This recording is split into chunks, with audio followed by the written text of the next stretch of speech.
وبعهد الله أوفوا ذلكم وصاكم به لعلكم تذكرون وأن هذا صراطي مستقيما.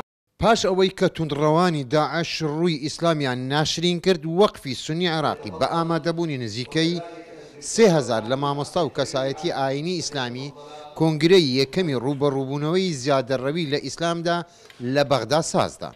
أيها الإخوة،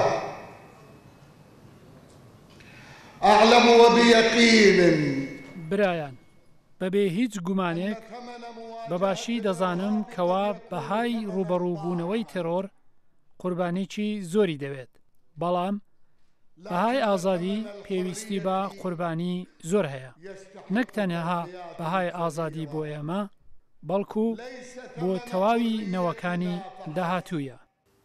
یەکێک لە خاڵەکانی داواکاریەکانی ئەم کۆنگرەیە پێکەوە ژیان و تەبایی مامۆستا و کەسایەتی ئاینەکان بوو بۆ ئەوەی خەڵک مامۆستایانی ئاینی بەرابەری ڕوحی خۆیان دابنێن.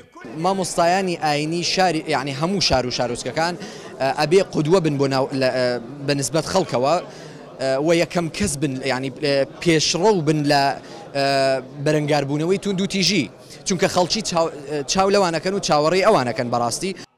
یەکێک لە مامۆستا کوردەکان کە بەشداری کۆنگرەکە بوو داخی خوارد کە وەقفی سونی گرنگی بەلایانی کورد نەدا بۆ ئەوەی گفتوگۆیەکانی خۆیان ئاراستەی ئامادەبووان بکەن.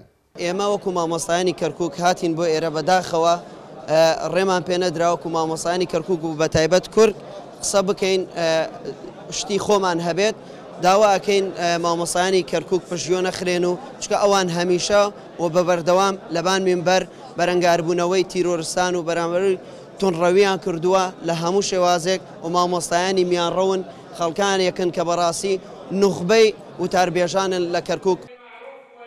کۆنگرەی یەکەمی ڕوبەڕووبوونەوەی توندڕەوی لە بەغدا سازدرا، لە بەرامبەریش داعش زیادەڕەوی خۆی ئەنجام دەدا و هەروەک ڕاگەیەنراوە کە ئەم کۆنگرەیە لە ماوەی 2 ڕۆژدا هەنگاوی یەکەم بوو بۆ دیارکردنی توندڕەوی لە ناو ئیسلام و ئامانجیشی ڕووی ئیسلام پێی سپی بکە.